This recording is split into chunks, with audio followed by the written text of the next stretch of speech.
સુરત ગ્રામ્ય વિસ્તારના કામરેજ તાલુકામાં એક યુવકની કરપીણ હત્યાનો ચોંકાવનારો કિસ્સો સામે આવ્યો છે। પરબ ગામ નજીક આવેલા એક ઔદ્યોગિક વિસ્તારમાં ઘટના બની હતી, જ્યાં એક મિલ બાજુમાં આવેલા ખુલ્લા ખેતરમાંથી યુવકનો મૃતદેહ મળી આવ્યો।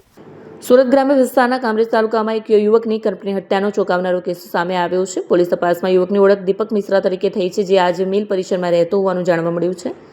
પ્રાથમિક તપાસમાં એવું સામે આવ્યું છે કે યુવકના માથામાં બોથડ પદાર્થના ઘા છે, જેના આધારે પોલીસે હત્યાર વડે હત્યા કરવામાં આવી હોવાની આશંકા વ્યક્ત કરી છે। આ ઘટનાની ગંભીરતાને ધ્યાનમાં લેતા એલસીબી એસઓજીની ટીમો તેમજ જિલ્લા પોલીસ વડા પણ ઘટનાસ્થળે પહોંચી ગયા છે। પોલીસે તાત્કાલિક અસરથી તપાસ શરૂ કરી છે અને હત્યાના કારણો અને આરોપીઓની શોધખોળ હાથ ધરી છે। કેમેરામેન હકીમ શેખ સાથે વસીમ હાસમીનો રિપોર્ટ, આઝાદ ન્યૂઝ, સુરત। કામરેજ પોલીસ સ્ટેશનમાં જે પરબ ગામ છે એની સીમમાં આજે સવારે પોલીસને એક માહિતી મળી હતી કે એક વ્યક્તિ મરણ જનાર હાલતમાં પડ્યા છે।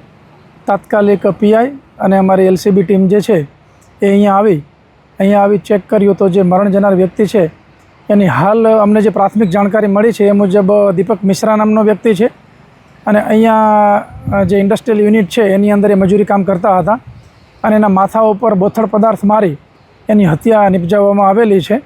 હજી પ્રાથમિક રીતે જ અમે અત્યારે જગ્યાનું સર્ચ અને અન્ય કરી રહ્યા છીએ। એફએસએલ અધિકારીને પણ બોલાવવામાં આવેલા છે અને સાયન્ટિફિક ઢબે તપાસ થશે।